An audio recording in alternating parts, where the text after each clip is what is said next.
porque é um momento de bastante dificuldade para todo mundo. E a gente está tentando definir alguns pontos, especialmente também, é muito importante, que eu gostaria muito de frisar isso, o poder público ele está emitindo muitas medidas provisórias, ele está se posicionando de uma maneira bastante ativa para dar uma direção. Já tem algumas decisões judiciais a respeito da situação da pandemia, e essas decisões judiciais também dão um certo norte de como essas decisões judiciais em tutela de urgência, em liminares, antecipadamente nesses processos, nos processos judiciais, já dão uma ideia de qual é o caminho. Então, tanto as medidas provisórias quanto essas decisões judiciais que a gente vai abordar aqui dão um caminho de como será a decisão a decisão final desses momentos que estamos passando no Poder Judiciário. Então, a gente queria discutir com vocês sobre isso, discutir a relação contratual, discutir um pouco da questão doutrinária e um pouco do caminho das medidas provisórias e também das decisões judiciais, para tentar ajudar todo mundo a definir uma estratégia que seja adequada para o seu negócio, decidir uma forma de evitar os danos decorrentes dessa pandemia e uma estratégia mesmo de conduzir a gestão deste contrato. Eu acho fundamental agora a gente ter uma ideia de que a gente tem que gerir os contratos que vocês têm nos seus negócios. Quer dizer, vários contratos vão ter disposições diferentes que têm que ser abordadas e têm que ser analisadas. Os contratos têm previsões ou não têm previsões sobre isso e têm que ser geridos. Provas têm que ser guardadas, quer dizer, troca de e-mails nesse momento, tentativa de soluções, e a relação entre as partes é fundamental para marcar a condução e a gestão do contrato. Não necessariamente a ideia é pedir redução ou destratar os contratos de negócio, mas sim adequá-los a uma nova realidade. O próprio Poder Judiciário está insistindo muito na tentativa de negociação, quer dizer, evitar a judicialização, tentando negociar com boa-fé, sabendo que todos estamos no mesmo barco, apesar de que também não estamos todos no mesmo barco, mas, enfim, tentando adequar uma situação de que seja equilibrada, que se torne equilibrado novamente a relação entre as partes. Então, nós vamos tentar dar esse caminho na apresentação agora, e gostaria de dar boas-vindas a todo mundo, agradecer a participação. Eu acho que a gente pode começar a colocar a apresentação aqui. Tá bom. Pessoal, eu vou começar a dividir a minha tela com a apresentação que nós fizemos. Qualquer pergunta pode ser feita no chat, que nós vamos responder aos poucos. Eu peço que todos tentem deixar o computador mudo realmente e o vídeo desligado, né, para a gente conseguir focar bem. Então, e também, se tiver algum problema técnico, vocês podem avisar pelo chat também, que a gente está de olho. Conseguiu compartilhar? Sim. Isso, acho que estamos todos aqui. Ótimo. Na apresentação. Então, o impacto da pandemia na resolução de conflitos. Veja na resolução, porque a gente acha que a resolução é o que interessa para todo mundo. Pode seguir.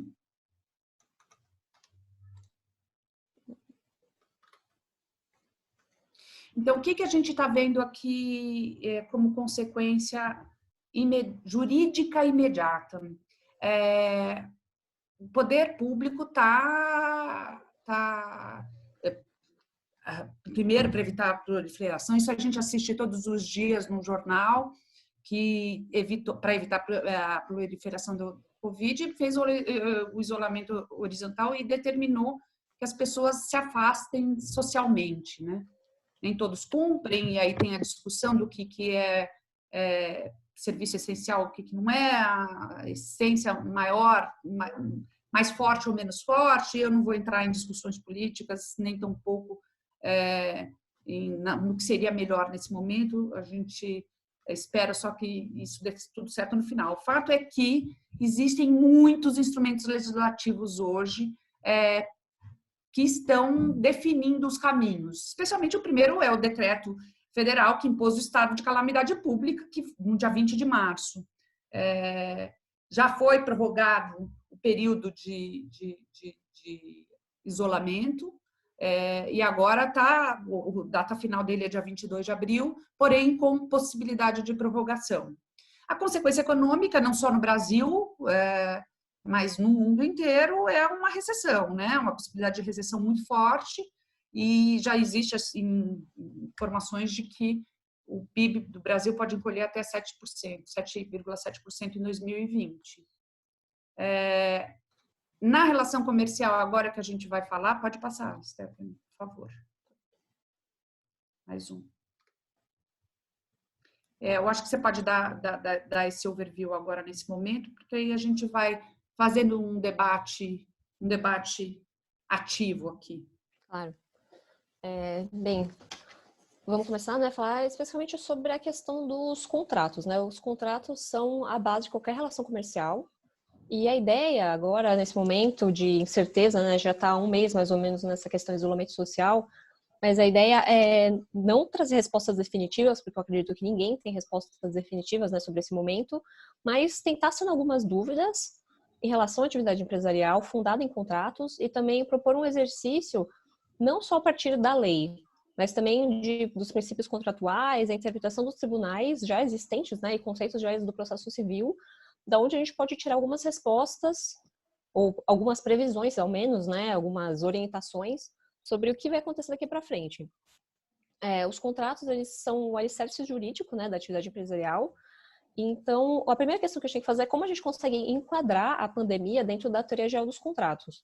O ponto de partida relevante são os princípios contratuais, que são relacionados a essa problemática da pandemia, né, que, como a Maria Cristina já adiantou, se relaciona à alteração das relações sociais, que impõem uma revisão dos contratos, ou talvez uma resolução dos contratos, porque isso afeta toda a cadeia produtiva, né, como nós bem sabemos, né, estamos sentindo isso na pele, acho que todos nós. Enfim, então, partindo da teoria geral dos contratos, nós listamos esses pilares, né, que são princípios importantes, que têm que ser observados enquanto durar a pandemia, ainda que dentro de certos parâmetros de relativização e flexibilização. O primeiro deles é o Pacta Sunt Servanda, né, que uma tradução livre significa que os contratos existem para serem cumpridos, e ele encerra o princípio da força obrigatória dos contratos, que os termos contratuais ele faz lei entre as partes. Inclusive, a lei dá muita liberdade, né, Código Civil, Código de Processo Civil, a lei de SAs, enfim, eles dão muita liberdade para as partes encabularem aquilo que elas acham justo dentro do contrato, né? E para formalizar a vontade delas, a convergência desse interesse delas, para fazer o negócio andar. Outro princípio muito importante é o da função social do contrato, né? De que a função do contrato é realmente a distribuição de riquezas e o fomento da atividade econômica, né? No geral, e que tem que existir de forma justa, né? De forma paritária para as partes que estão neles envolvidas. Tem que ser realmente uma fonte de equilíbrio social. Enfim, nós listamos também a boa-fé contratual, que impõe aos contratantes uma conduta leal e proba tanto durante a formação do contrato, né, mas também durante a execução do contrato, justamente para que seja cumprida a função social do contrato. Vou passar aqui no próximo slide. Outro imperativo do direito civil vem do brocardo em latim, que é o rebus sic stantibus, né? Hoje é o dia de treinar um pouco o latim, já falamos do Pacta Sunt Servanda, agora do rebus sic stantibus, que significa, ele impõe que os contratos têm que ser cumpridos estando assim as coisas, no estado das coisas. Ou seja, quando o contrato ele é formado de acordo com a situação de fato vigente no momento da celebração. E, assim, se existe uma alteração substancial nos fatos que envolvem o cumprimento desse contrato, fica autorizada a repactuação das obrigações contratuais. Por quê? Porque a prestação, de acordo com essa alteração do fato, ela pode se tornar muito onerosa para uma das partes e, consequentemente, muito vantajosa para a outra. E isso está relacionado isso é a teoria da imprevisão, né? A teoria segundo a qual os fatos substanciais relacionados ao contrato podem ser alterados e isso impõe a possibilidade de revisão do contrato. O Código Civil, no artigo 317, ele traz os requisitos cumulativos para configurar onerosidade excessiva. Além da da prestação se tornar muito onerosa para uma das partes e excessivamente benéfica para outra, a onerosidade se configura se ela está baseada num evento que altera substancialmente a situação de fato. E esse evento ele tem que ser necessariamente extraordinário e imprevisível. Extraordinário é aquilo que foge do comum, né? Foge do comum, mas muito além do risco normal do contrato, né? Que existe um risco inerente a todos os contratos. Esse requisito do fato ser extraordinário faz com que ele seja muito além daquilo que era realmente esperado, do risco normal, da área normal para aquele contrato.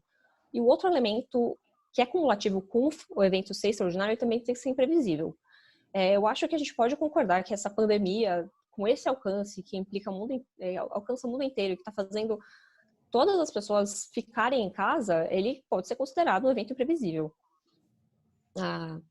E por isso mesmo, a onerosidade excessiva, ela se aplica só para contratos de execução continuada, diferida ou de trato sucessivo, né? Porque existe no momento em que ele foi formado, não existia nenhum tipo de vício, não existia nenhum tipo de fato que fizesse ele já poder ser revisto. Mas isso faz sentido no contrato de execução continuada, né? Que são várias prestações que se alongam no tempo, e isso permite com que as prestações, a partir desse evento, se tornem excessivamente onerosas. As consequências da onerosidade excessiva, elas dependem de um reconhecimento por uma decisão judicial, ou também uma decisão arbitral, né, uma sentença arbitral que tem a mesma força que uma decisão judicial, ou também pode ser utilizada como uma motivação na justificativa para um acordo que as partes podem chegar por meio de mediação. Nós vamos falar mais um pouco, né, mais para frente sobre essas alternativas, né, mediação, arbitragem. E a onerosidade excessiva, ela se configura quando existe o desequilíbrio das bases objetivas do negócio.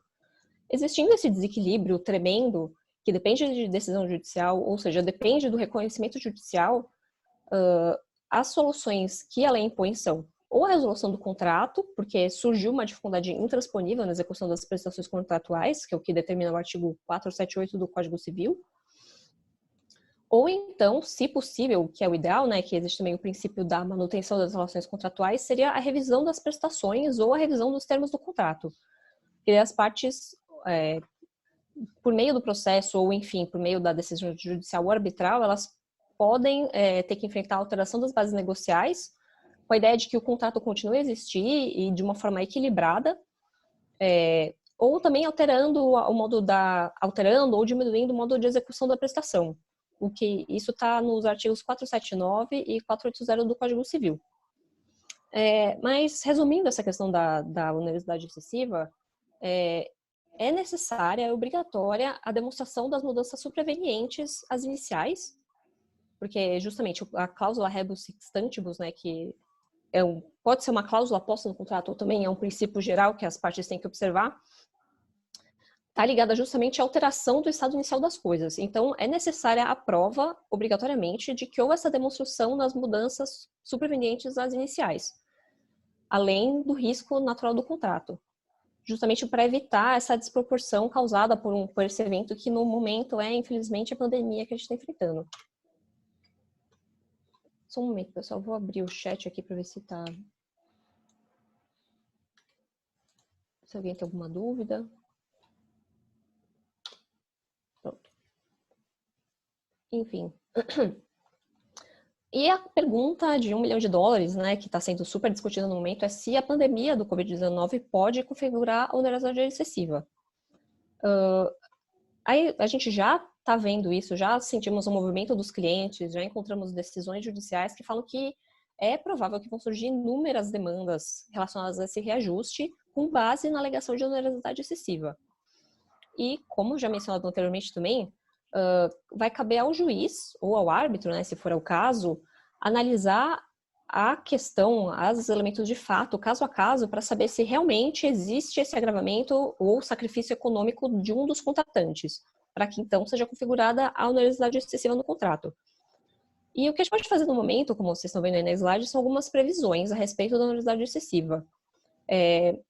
A pandemia do Covid-19, por enquanto, justamente porque ela depende desse reconhecimento judicial ou arbitral, ela não pode ser considerada automaticamente uma causa de configuração da onerosidade excessiva para resolução ou mesmo para revisão do contrato. é necessária análise caso a caso. É uma questão que vai ter que ser enfrentada, os juízes vão ter que se deparar com uma questão difícil, né, de ser definida. O que realmente seria uma vantagem extrema ou uma desvantagem extrema. Não existe uma resposta que se aplique a todos os casos que serão judicializados a esse respeito, né? E outra coisa que a gente pode prever, já relacionada à judicialização dessa questão, é que espera-se que os tribunais usem os instrumentos processuais relacionados a demandas repetitivas, né? Como o incidente de resolução de demandas repetitivas, ou também a questão da criação de teses nos tribunais superiores a partir de recursos repetitivos ou do represamento de recursos nas instâncias inferiores, né?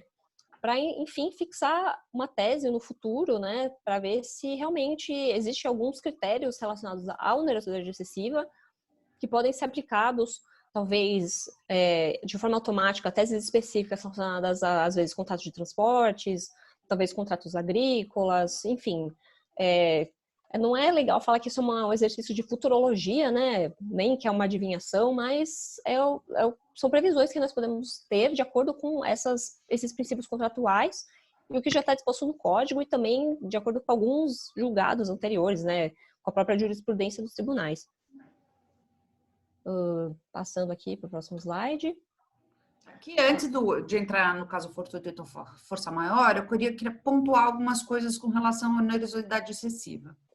A onerosidade excessiva, que tem como base um evento imprevisível, a gente não pode negar. Isso é a base de um evento imprevisível e até, o outro, extraordinário e imprevisível. Não há dúvida que estamos diante de uma situação extraordinária e imprevisível. Mas nem todo mundo está sofrendo necessariamente da mesma forma. Por isso que estamos no mesmo barco ou não estamos no mesmo barco, mas não. Porque tem muitas pessoas e tem muitos negócios hoje em dia que, bem na verdade, foram beneficiados com a pandemia. Por exemplo, vamos dizer, empresas de tecnologia. As empresas de tecnologias e softwares, alguns softwares estão numa situação que eu diria mais valorizadas. Empresas de mercado de eventos estão numa situação terrível de impossibilidade de cumprir com as suas contribuições e com seus contratos. Então, temos situações, empresas, farmácias, laboratórios. Então, não é uma situação que você possa, por exemplo, um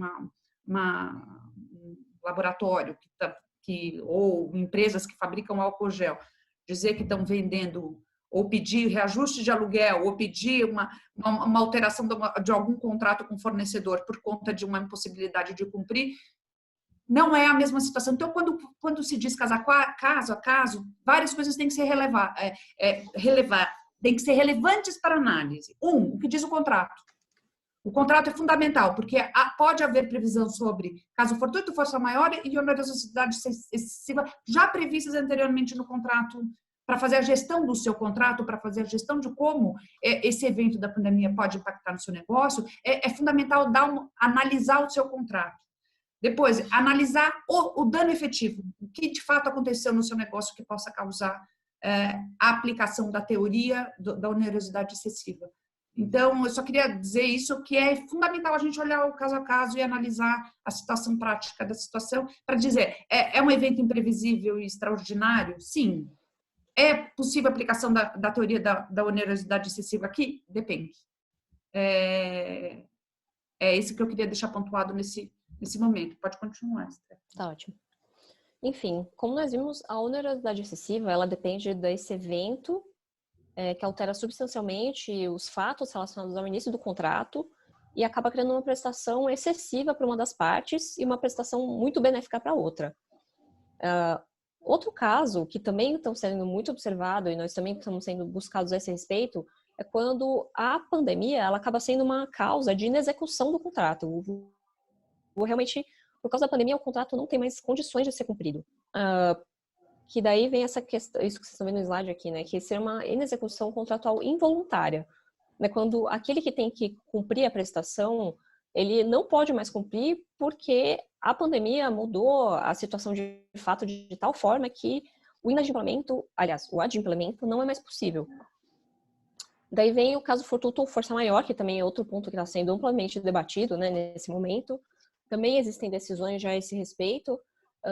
E o caso fortuito ou a força maior, eles são, só um parênteses aqui, eles acabam sendo usados meio que de forma sinônima, né? Aqui a gente tem a explicação especificamente do que é o caso fortuito, do que é a força maior, mas a gênese dos fatos, para diferenciar o que é um e o outro, ela é diferente, mas a consequência jurídica, ela é a mesma, como nós vamos falar aqui também.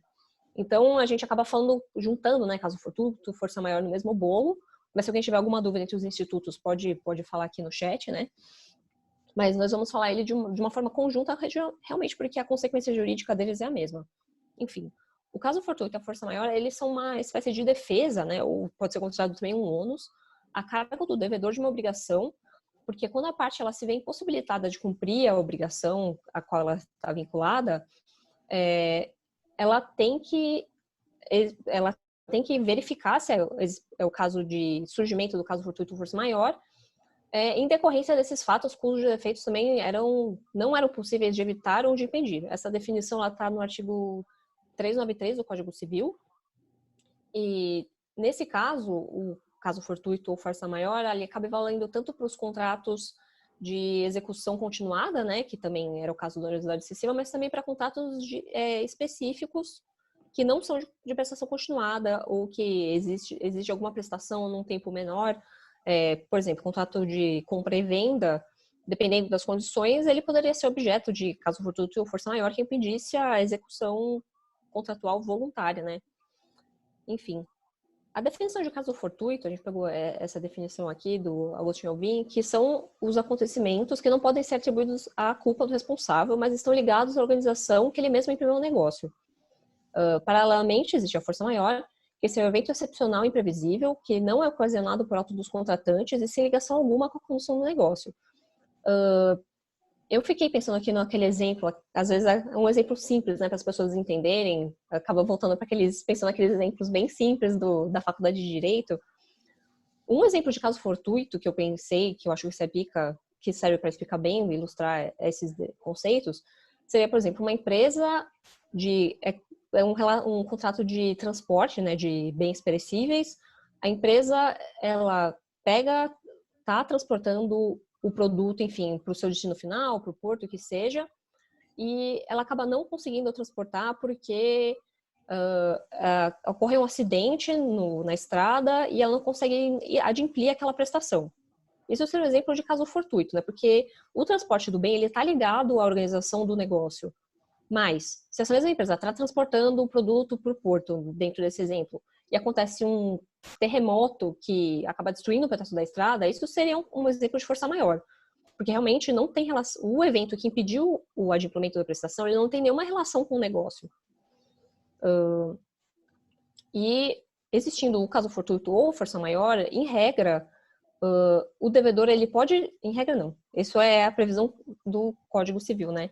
O devedor, ele pode terminar o contrato se a execução se tornar impossível.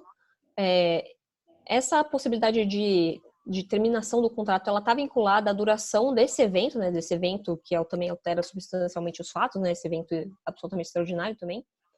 E é o que está no slide aqui também, né? Verificado o caso fortuito ou força maior, o devedor ficou exonerado da obrigação de adimplir e de pagar as perdas e danos, desde que não haja previsão contratual excedendo o contrário. Porque a cláusula de caso fortuito ou força maior, ela é, de certa forma, comum de existir em alguns contratos, né? Seja para estabelecer que certos eventos, se acontecerem, implicam na aplicação do caso fortuito da força maior, ou também para listar eventos que, se acontecerem, não afastam a responsabilidade das partes. Inclusive, ontem eu fui ver um contrato, né, que a gente estava olhando outro dia, um contrato relacionado à TI. Ele tem uma cláusula de força maior, que no caso ele lista os eventos que podem acontecer e que realmente eximem a responsabilidade da parte, né? E dentre eles está mencionada a epidemia. Eu achei curioso, né? Tem alguns contratos nesse sentido, por isso que Sim. é muito importante a gestão do contrato. E eu quero fazer uma brincadeira aqui, porque a gente vai ver mais para frente que a medida provisória tem uma medida provisória que já trata a pandemia como um caso de caso fortuito ou força maior. Ou seja, eles não estão preocupados nesse momento de fazer uma distinção se a pandemia hoje é um caso fortuito ou uma força maior. Eu, particularmente, acho até que é força maior, não é caso fortuito. Mas o próprio poder público não está interessado em fazer distinção, já que a consequência é a mesma, eles usam uma expressão caso fortuito ou força maior. Caso fortuito ou força maior, como se fosse uma dupla sertaneja. Ou como se fosse uma dupla que você nem sabe se é uma ou duas, ou se são três pessoas, ou uma dupla que são três, uma dupla que são duas pessoas, ou se é um cantor solo. O fato é que eles estão usando o caso fortuito ou força maior como um pacote único, que eles não estão preocupados nesse momento, o poder público nas medidas provisórias, em definir o que se aplica à pandemia. Mas sim, eles dizem, há uma medida provisória que especificamente já diz que se trata de caso fortuito ou força maior, tanto faz. Exato. E justamente é uma prerrogativa dos contratantes, né, a inclusão dessa cláusula de caso fortuito ou força maior, que pode abranger um número bem amplo de cenários, tanto para eximir a parte da responsabilidade, como para excluir eventos de força maior, como excludentes da responsabilidade da parte. E geralmente, essas cláusulas de caso fortuito ou força maior, elas também exigem que a parte, assim que verificado o evento, que ela notifique a parte contrária, justamente para informá-la sobre a impossibilidade de cumprimento do contrato por força desse evento. Isso denota boa-fé da parte, né, da parte que passa a ser devedora, e também pode valer para resguardo de direitos mais para frente, quando isso for judicializado, né? Quando isso for discutido no processo judicial. E também para mitigação de danos, né? A parte avisa, né, que o caso fortuito ou força maior se verificou, ainda que isso vá ser discutido mais para frente, mas ela também se torna, demonstra que ela está tentando mitigar os danos causados para a parte contrária. E, novamente, a gente volta para a questão, né? Se essa pandemia do Covid-19 pode configurar um caso fortuito ou força maior. Como nós já adiantamos também, vale apontar que o Covid pode ser qualificado como evento imprevisível e que não pode ser culposamente imputado a ninguém. É um assunto muito debatido também hoje em dia. E... acho que não passou aqui. Pronto. Enfim, mas também por hora, ainda que se reconheça o Covid-19 como um evento imprevisível e que não pode ser culposamente imputado a ninguém, ainda que umas pessoas tentem imputar essa culpa para a China, não dá para a gente estabelecer regras gerais absolutas, muito na linha do que a Maria Cristina acabou de falar, de que realmente a pandemia é um caso fortuito, força maior e os efeitos jurídicos dos códigos civil já se aplicam automaticamente a todos os contratos. Até porque as previsões estipuladas pelas partes no contrato são responsáveis pela produção dos efeitos pretendidos, inclusive na extensão de quanto o caso fortuito ou força maior incidiria no contrato, né? E isso também depende de uma detida e rigorosa análise dos termos do contrato e também de outros casos, outros requisitos, né, que tem que ser demonstrados como o nexo causal entre a pandemia e o inadimplemento. Ou seja, tem que se verificar se realmente houve a inviabilização das atividades, que certamente não se estende a todo tipo de espécie contratual. Também tem que ser provado que os prejuízos não eram evitáveis ou passíveis de serem impedidos. Também se verificar que todas as prestações ficaram inviabilizadas, né, que às vezes o evento de caso fortuito ou força maior pode inviabilizar o contrato todo, ou somente aquelas prestações, ou a prestação ou prestações em aberto depois da data específica do evento, né? E também tem que se verificar que a desconstituição do negócio não vai implicar no enriquecimento sem causa para uma das partes, porque configuradamente força maior, a parte deixa de cumprir, mas pode ser que ela já tenha recebido o pagamento daquela prestação de entrega que ela teria que ter feito. Então, você não pode alegar, caso fortuito, força maior, eu já recebi o valor, não entreguei o bem que eu deveria ter entregue, mas vai ficar por isso mesmo, porque foi configurado o caso fortuito ou força maior. Não é assim. Por causa do caráter bilateral dos contratos, se for proposta a resolução do contrato, o ideal é que haja um retorno ao status quo ante, justamente para evitar esse enriquecimento sem causa da parte que recebeu a prestação e deixou de adimplir a contraprestação dela por força desse evento, que hoje é a pandemia do Covid-19. Enfim. Eu acho que a gente tem duas perguntas.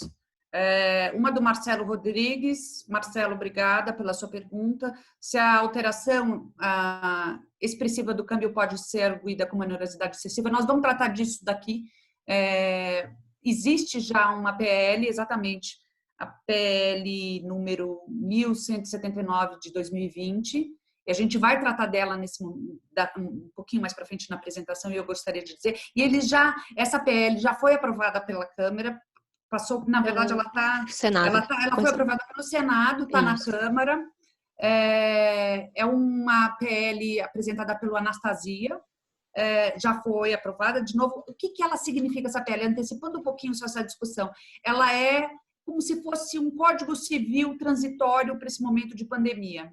E nele já está previsto que as alterações no câmbio não serão tidas como um caso fortuito, ou que cause onerosidade excessiva passível de rever o contrato. Então, já existe um PL, portanto, a indicação já é nesse sentido, tá? E a gente vai tratar disso mais para frente, podemos voltar. O Volney Ferreira está fazendo uma pergunta. Obrigada, Volney, pela sua presença e pela sua pergunta. Dada a imprevisibilidade do momento em que a pandemia irá terminar, podemos alegar a força maior para eventos futuros? Por exemplo, o que ocorrer nos meses seguintes, setembro em diante? Nesse caso, assim, a força maior é um evento que tem que acontecer. Um evento futuro, ou seja, como a força maior é necessário para a caracterização da força maior, para que o contrato sofra as consequências de uma força maior, ou seja, não preciso cumprir, não preciso pagar perdas e danos, não consigo, não existe a possibilidade de você alegar uma força maior do futuro, até porque o futuro é um evento futuro incerto, ele é incerto, e é a necessidade da ocorrência do fato da força maior a prejudicar a relação contratual deve ser tida na hora, ainda que você possa falar que o evento da pandemia se prorrogue no tempo, não por exemplo, o isolamento social, mas por outros efeitos econômicos que podem bater no contrato. Então, eu acho que isso é muito prematuro dizer agora. A Leonor faz uma pergunta. Vocês consideram adequado e justo se fundamentar no estado de emergência para rescindir um contrato sem cumprir o aviso prévio de 30 dias? Mais uma vez, Leonor, obrigada pela sua presença, obrigada pela sua pergunta. Porém, o que acontece? Você tem que analisar esse contrato levando em consideração a primeira parte da nossa apresentação, que é o contrato faz leis entre as partes, era a intenção das partes, que era possível rescindir, porém dava 30 dias de aviso prévio. Já tivemos essa consulta recentemente, exatamente nesse sentido, porque era também uma rescisão contratual fundamentada com um prazo de 30 dias, ou seja, você não precisa sequer dar um motivo.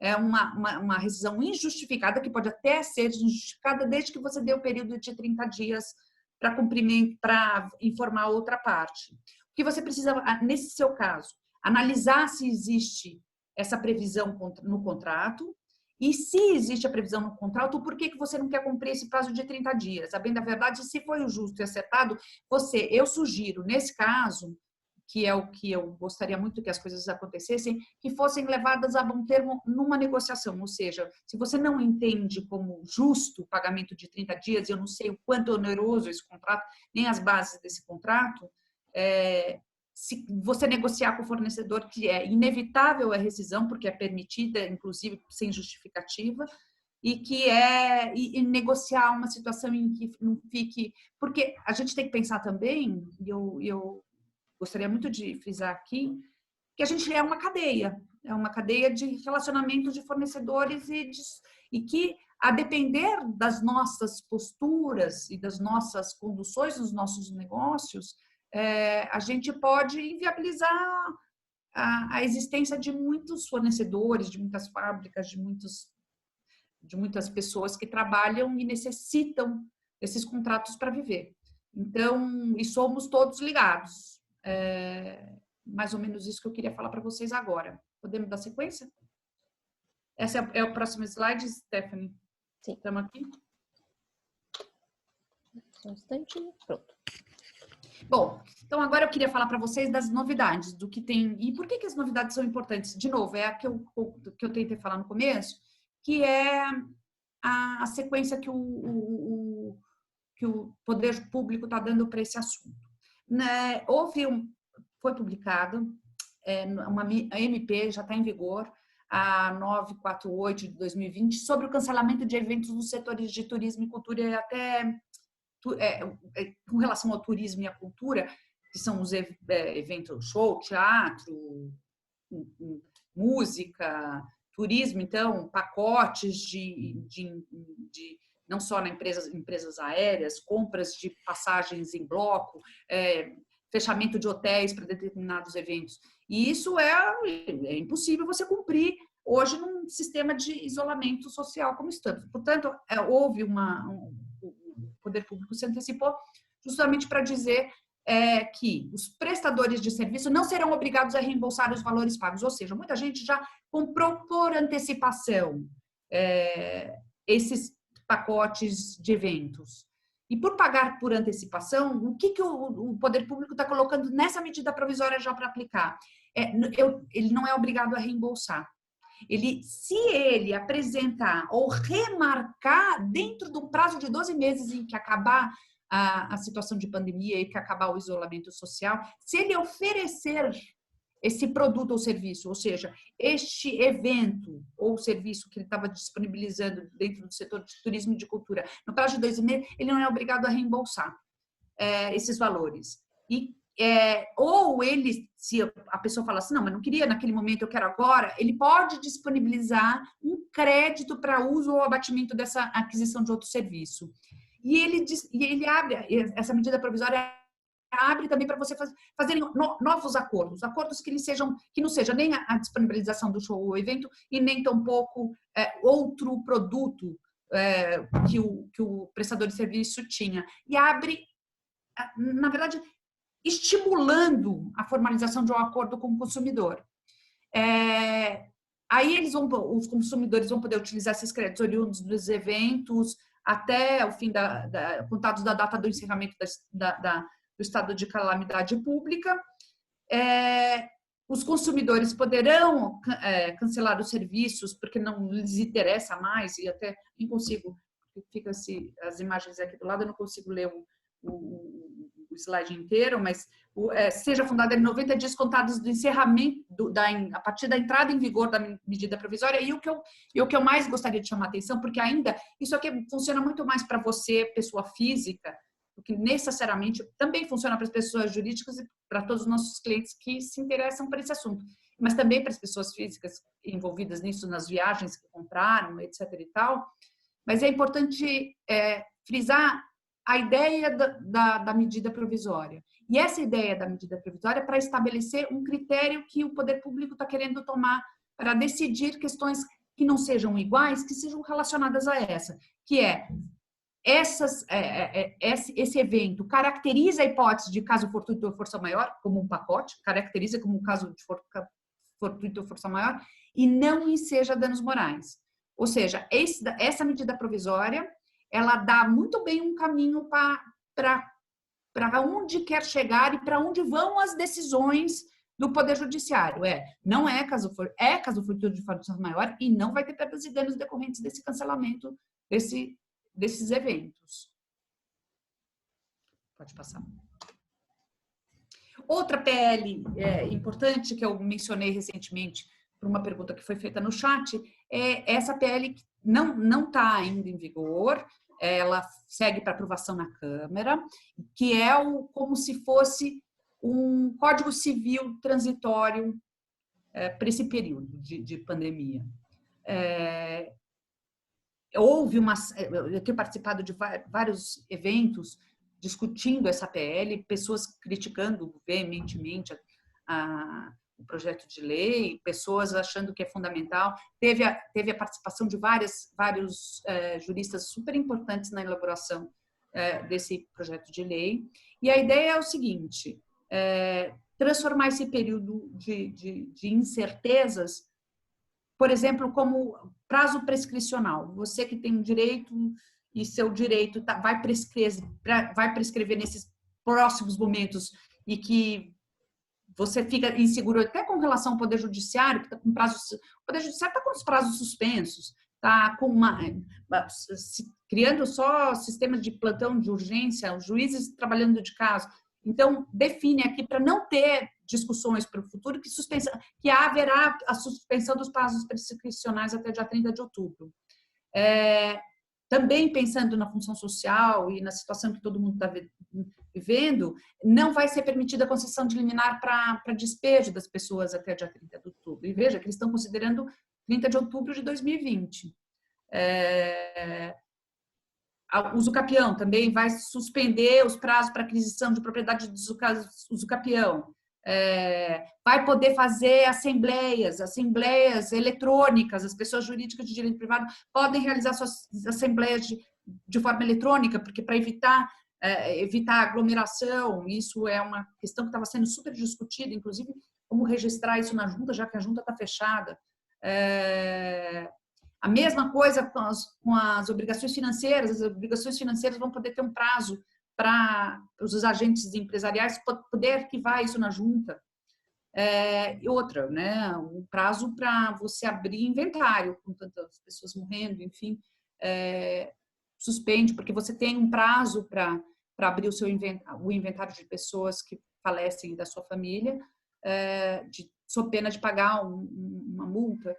Então, eles estão prorrogando este prazo também, e isso é importante dizer, que também trata esse PL de questões de concorrência. E aí eu estava participando do dia de um evento que se falava assim, não vai haver não se pretende que haja uma participação do Poder Judiciário em cima das relações privadas. O CAD vai ter que fazer suas funções. Os outros órgãos administrativos vão ter que continuar cumprindo com as suas obrigações. Pode passar. Maria Cristina, só queria fazer uma observação em relação a isso, né? Todos esses eventos que você acabou de listar, que realmente a ideia é evitar a judicialização e todas essas medidas que estão inseridas nesse projeto de lei são medidas que buscam dar respostas rápidas a questões imediatas do dia a dia. E eu encontrei um artigo que foi de autoria do Dias Toffoli, né, com a Simone Tebet, que é a relatora do projeto de lei, e do Antônio Anastasia, que é o autor do projeto de lei, que a ideia, citando eles, é buscar a elaboração de normas emergenciais para controlar a onda avassaladora de descumprimento de contratos, o que se relaciona com aquilo que já falou da onerosidade e do caso fortuito e força maior, e também buscar as soluções que evitem uma judicialização maciça do ambiente econômico, no esforço conjunto do Poder Legislativo e do Poder Judiciário.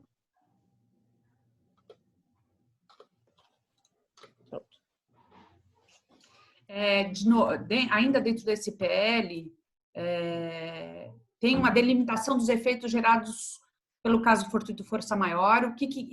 Isso aqui é importante, porque eles não estão aqui discutindo se é caso fortuito ou força maior. Então, o pacote, o caso fortuito e força maior, dizendo o quê? Ou delimitando o quê? Não venha imputar ao caso fortuito ou força maior, neste momento, efeitos retroativos anteriores à pandemia. Tá? Então, assim, o que eles estão querendo dizer é pessoas cumpridoras de suas obrigações que foram afetadas de fato pela pandemia, podem alegar a força maior, caso fortuito ou força maior. Porém, os efeitos não podem ser retroativos a essa data. E a mesma coisa com relação à onerosidade excessiva, e aqui é importante retomar aquela pergunta que foi feita lá no começo, delimitação dos eventos que não serão considerados imprevisíveis. Não se consideram fatos imprevisíveis para fins exclusivos dos artigos o aumento da inflação, a variação cambial, a desvalorização ou substituição do padrão monetário.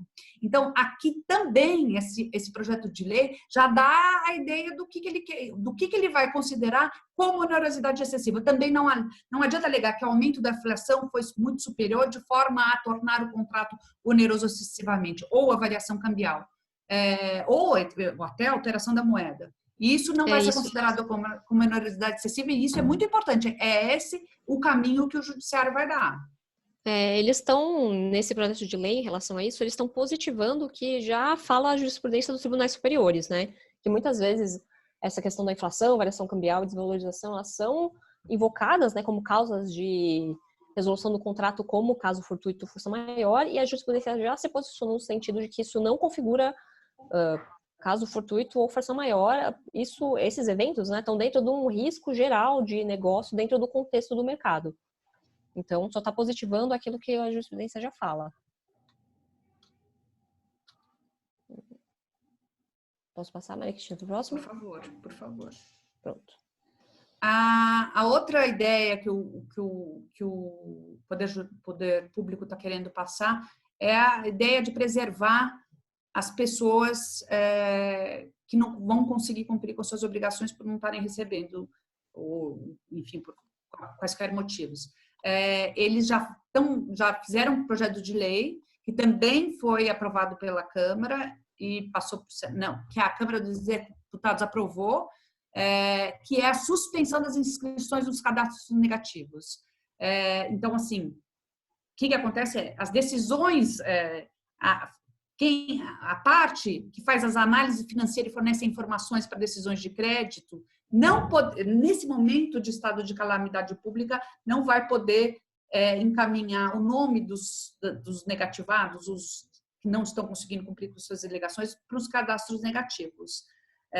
Isso é para evitar que as pessoas não consigam acessar as linhas de crédito para dar liquidez ao mercado, enfim, no momento conturbado que está, e o desemprego em massa. Essa é a exposição de motivos do projeto de lei. Nós estamos dando esses exemplos que é para onde está indo o poder público, para onde está indo a situação do poder público editando ou projeto de lei ou medidas provisórias para regular essa situação. Pode dar sequência. Aí, nesse primeiro momento, a gente mostrou para vocês como é que está a legislação, ou a próxima legislação, porque ainda algumas dependem de aprovação, mas, por outro lado, tem muitas decisões, o Poder Judiciário já está recebendo muitas ações que já estão fazendo uma jurisprudência em tutelas liminares ou em tutelas de urgência, para mostrar qual que é o caminho. Por exemplo, o Tribunal de Justiça de São Paulo tem dado algumas decisões com relação à pandemia, já, por exemplo, diminuindo o valor dos aluguéis, autorizando o pagamento de 30% do valor original do aluguel. Depois, enquanto perdurar os efeitos da pandemia, ficam suspensos os parágrafos de um determinado contrato. Veja, determina a suspensão contratual. Pode passar o próximo? Acho que a gente está tomando um tempo. Aqui, mais uma decisão que autoriza o juiz a instituir a moratória a pedido do devedor e uma dilação no cumprimento das obrigações. E o TJ também já decidiu em condições de pagamento de contrato de cessão de cotas sociais, ou seja, era para ser pago o contrato social, neste caso, a saída de um dos sócios, a dissolução parcial dessa sociedade. Um sócio receberia um valor de uma determinada forma, por conta da pandemia, eles esticaram este prazo para um pagamento em parcelas. Pode passar. Também já tem muita decisão, obviamente, nesse sentido. Com relação à companhia aérea, obviamente ficou muito afetado nesse momento. Com relação às companhias aéreas, não é obrigatório trazer brasileiros e repatriar brasileiros. Com relação às despesas, despejo, também não tem que esperar a normalização da situação da pandemia para poder despejar as pessoas de suas casas. Com relação a seguro-saúde, por incrível que pareça, muitas pessoas querendo fazer as suas cirurgias que não são de estado grave, quer dizer, que são cirurgias de redução de estômago. Eu vi uma decisão com relação à redução de estômago pedindo uma ordem liminar para que fosse feita a cirurgia dela, e o poder público falou não é este momento. Então, com relação ao sistema público de saúde, companhia aérea, isso tem acontecido, e despejo são assuntos bem pontuais que também estão mostrando muita tendência daqui. A próxima.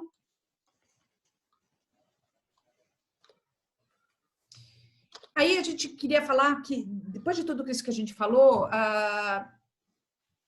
como lidar com o poder judiciário. Então, o que acontece? É evidente que vai haver a gente está prevendo que haja um aumento expressivo da judicialização por conta dos efeitos dessa pandemia. Porém, todo mundo sabe que o Poder Judiciário, ainda que ele dê uma resposta efetiva e rápida em questões de liminares, em questões de tutela de urgência, o processo costuma ser um processo muito demorado, que leva pelo menos de 3 a 5 anos um processo para ser definitivamente julgado. É um processo que é custoso, que tem umas custas elevadas para você propor, então você vai ter uma resposta rápida nesse início de uma liminar, que o tribunal está funcionando, e está funcionando até bastante adequadamente, porém ela é morosa, ela é custosa, e todo mundo sabe que existem inúmeras decisões contraditórias dentro do Poder Judiciário. Há um juiz que determina, que lida com um processo dessa maneira, e outro juiz, em caso, se não idêntico, muito semelhante, decide de forma bastante diferenciada. Então, há essa situação no Poder Judiciário que, apesar de inevitável o aumento de demandas judiciais nesse caso. Pode passar. Com relação a isso, existem métodos alternativos de resolução de conflitos. E aí a gente queria lembrar da arbitragem, da mediação e do dispute board. Vamos falar rapidamente aqui para vocês, só para vocês terem isso em mente, como forma de solucionar os seus conflitos contratuais. A arbitragem é um instituto já bastante antigo, já tem mais de 20 anos a lei que prevê a arbitragem. Ela tem uma situação muito vantajosa que você pode escolher a depender do que está disposto no contrato, porque tem que haver necessariamente uma disposição contratual, ou caso não tenha no contrato, vocês podem, as partes, acordar para que a resolução daquele conflito, ainda que seja prevista o judiciário, acordar que seja submetida o caso a uma arbitragem. Ela tem uma vantagem de ser um pouco mais célere, tem uma vantagem de você escolher um ou 3 árbitros que sejam árbitros que conheçam a realidade daqueles fatos, sejam em engenharia ou de infraestrutura, sejam casos de tecnologia, de empresas de tecnologia, sejam em questões societárias, que envolvem, você pode eleger árbitros que tenham habilidades especiais para a solução daquele conflito. Você pode escolher as regras que você vai aplicar para dirimir essa questão, até regras internacionais de comércio, usos e costumes. É mais rápido e sigiloso, o que pode ser um benefício para as partes. E a sentença, quando é proferida, no caso de arbitragem, ela é irrecorrível, não cabe recurso, portanto, torna o procedimento um pouco mais rápido, mais curto, e aí tem os mesmos efeitos de uma sentença judicial. Então, ainda que o seu contrato não preveja uma arbitragem, é possível a conversão da resolução do seu conflito para uma arbitragem. Outro elemento que é está bastante... Pode passar, Stephanie. Maria Cristina, eu só queria fazer mais um comentário a respeito da arbitragem, que existem todas essas vantagens que são já amplamente reconhecidas, mas uma das desvantagens, que também é amplamente reconhecida, é a questão do custo, né? As arbitragens, eu e a Maria Cristina trabalhamos bastante com arbitragem, geralmente o que vira uma arbitragem são causas muito complexas e com o valor da causa muito alto, porque o custo dos árbitros é alto e o custo da administração do procedimento pelas câmaras também é alto. Mas essa pandemia também está trazendo, ou imagina-se que vai trazer, novos paradigmas para a questão da arbitragem. Justamente porque, diante desse cenário de crise, as empresas têm menos recursos e acredito que também menos interesse em iniciar uma arbitragem, que também é um procedimento muito custoso, apesar de todas essas vantagens, né? Então, quem trabalha com arbitragem já está pensando no que isso vai trazer para o cenário arbitral, que talvez pode ser a redução dos custos das câmaras arbitrais, talvez o aumento de arbitragens que não estejam vinculadas a câmaras arbitrais, talvez o crescimento das câmaras arbitrais menores, né? Existem muitas câmaras de arbitragem, apesar de quem trabalha com arbitragem geralmente usar as mais famosas, né? Mas também centros de arbitragem que têm um custo mais reduzido, certamente vão atrair novos contratos e causas com valor menor também. Só esse ponto. Vou passar para o próximo slide. E o que tá? Passou 2, eu acho. Voltei. Esse eu acho que é o grande É o grande interesse de toda a sociedade brasileira nesse momento, na minha visão. Porque o que acontece? O que a gente pensa quando a gente está tratando de uma mediação e que há muita confusão? Você fala, não, eu tentei negociar esse contrato, que se tornou muito oneroso para mim, que está descompensado, ou tentei negociar o meu aluguel, ou o fornecimento desse produto, o produto não chegou a contento, estragou, seja lá o que for, das relações comerciais que são tão... Eu tentei chegar a um acordo. Bom, não tem acordo, então vamos para o judiciário, ou vamos para uma arbitragem. A mediação é um passo além, é além da negociação entre as partes, é além da tentativa de negociação rápida na hora de um descumprimento. Por quê? Porque a mediação você pode chamar um terceiro imparcial que faria a posição de um juiz, porém não é um juiz, mas que vai interferir naquela relação e, portanto, uma das partes pode ter o seu advogado, a outra parte pode ter o seu advogado também, e estabelecem conversas com um terceiro imparcial que tenha técnicas de negociação, que tenha formas de flexibilizar aquele relacionamento de forma a chegar uma situação de consenso. Esse método é muito útil, é importante a gente, nesse momento em que as relações podem ser... Existem relações continuadas, relações de longo prazo, relações de longo prazo que você não quer ter esse rompimento ou essa ruptura, seja levando para o judiciário, seja levando para uma arbitragem, e também uma negociação, um acordo não está saindo. Quer dizer, levar esse conflito para uma mediação pode ser muito mais rápido e muito mais eficiente para relações complexas que a gente pode ter decorrentes dessa pandemia. Então, as vantagens é que é mais célere, você define um calendário de sessões de mediação, é sigilosa, preza para a manutenção do relacionamento, e a sensação de que, nesse momento, todo mundo vai ter que consensualizar, todo mundo vai ter que conceder um pouco para que relações longevas permaneçam relações sustentadas. E aí é uma solução construída entre mediador, partes e seus advogados. Também existe a possibilidade, é muito comum, nos contratos haver uma previsão de que, primeiro, você vai ter, são cláusulas escalonadas em que você tem a necessidade de fazer uma mediação antes de dar início a uma arbitragem, por exemplo. É possível, e é sempre por isso, a gestão contratual é a coisa mais importante para ver as previsões, como pode conduzir. Não como a mediação sendo uma escala até chegar na briga e na arbitragem, mas como se sendo necessária uma mediação profunda, com um real interesse de conduzir aquela controvérsia existente entre as partes.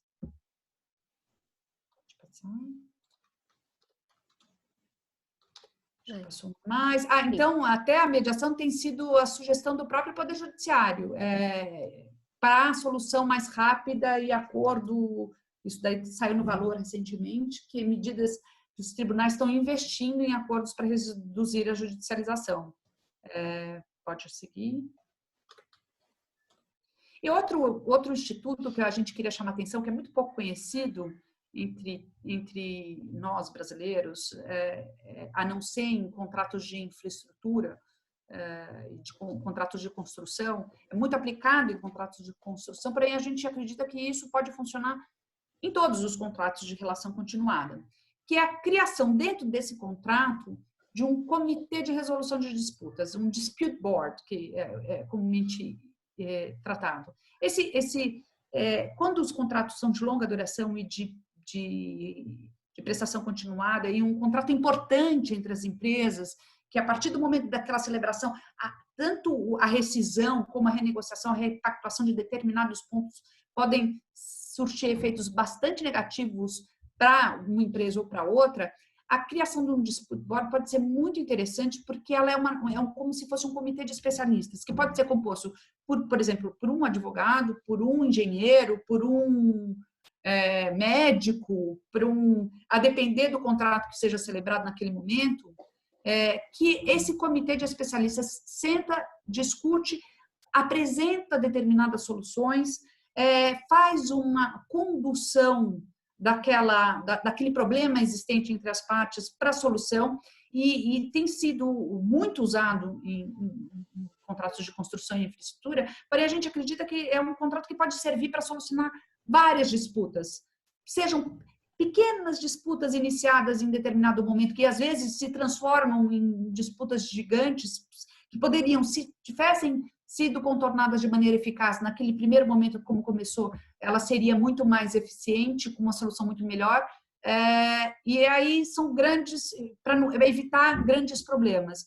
É uma solução bastante interessante, que você escolhe experts neutros, imparciais, que na relação contratual ou no início da relação contratual, até mesmo você pode editar o contrato de forma a acrescentar essa forma de resolução de conflitos no seu contrato. Como esse comitê de especialistas ele vai estar desde o começo do contrato, ou pelo menos a partir do momento em que ele entra nessa relação contratual, acompanhando para e passo os eventos dessa relação contratual, é importante porque eles passam a acompanhar e documentar não só os problemas, como o acompanhamento da construção da obra, o acompanhamento da posição dos contratos, e aí, se acionado, soluciona de uma maneira rápida, ou até mesmo de uma recomendação que poderá ou não, a depender dos critérios estabelecidos em determinadas cláusulas, ser uma decisão vinculativa ou apenas uma recomendação. Pode passar? E aí a gente queria dizer como é que a gente pode ajudar, né? E os pontos de atenções que os clientes têm que ter agora nesse momento. Primeiro, a gente pode tentar juntos evitar os prejuízos causados pela pandemia, escapar ou tratar dos seus problemas de forma a conduzir juridicamente para determinadas situações que minimizem os efeitos dessa pandemia, os eventos dos danos todos no seu negócio.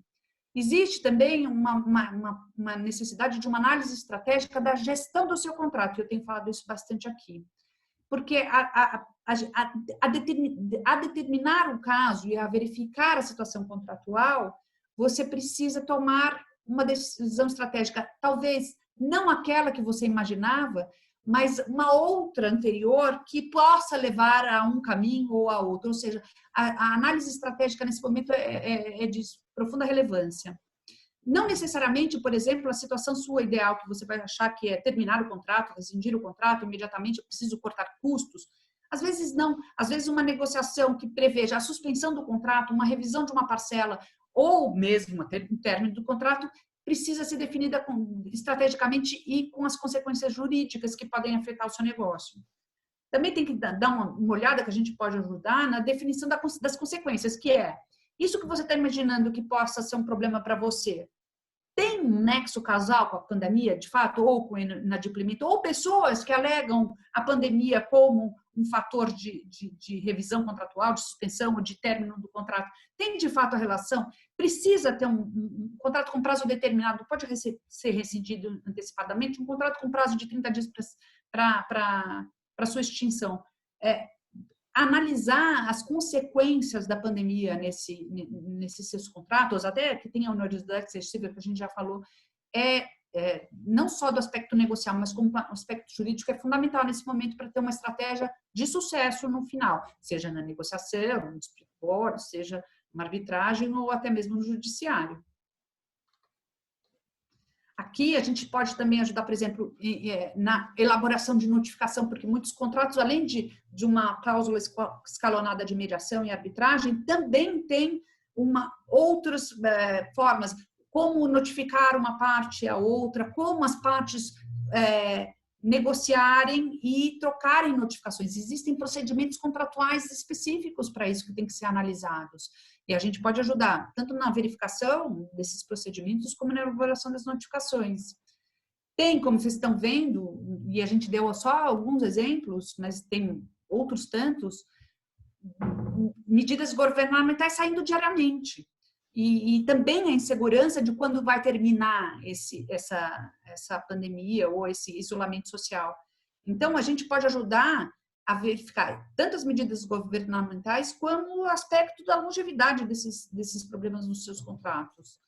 E aí a gente tem, assim, nas fases, um momento de negociação, um momento de mediação, eventualmente, um momento de notificação, um momento de mediação, um momento de eventualmente chegar a um acordo para ditar um contrato para suspensão ou revisão contratual, ou até mesmo um distrato consensual.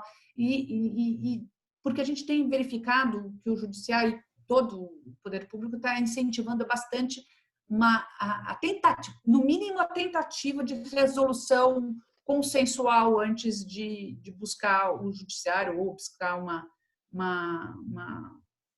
litígio que se coloque, inclusive, a decisão do seu negócio, da sua vida, na mão de um terceiro, porque a partir do momento que você não consegue negociar com o seu parceiro, você coloca a decisão ou na mão de um árbitro ou na mão de um juiz, né? Então, eventualmente, uma mediação e uma negociação pode ser frutífera para você não depender da decisão de terceiros nesse momento. E o que a gente pode conduzir também, enfim, pode passar. É isso, eu acho que era. Eu vejo que tem uma pergunta no chat. Pode falar. Da Aldineia, que ela perguntou, em relação à onerosidade excessiva e se for comprovada a efetiva perda de uma das partes e uma vantagem para outra. Por exemplo, alguns setores de alimentos estão aumentando preços e os fornecedores dessa cadeia utilizam matéria-prima importada. E não se pode utilizar o aumento do equilíbrio econômico ou financeiro da relação.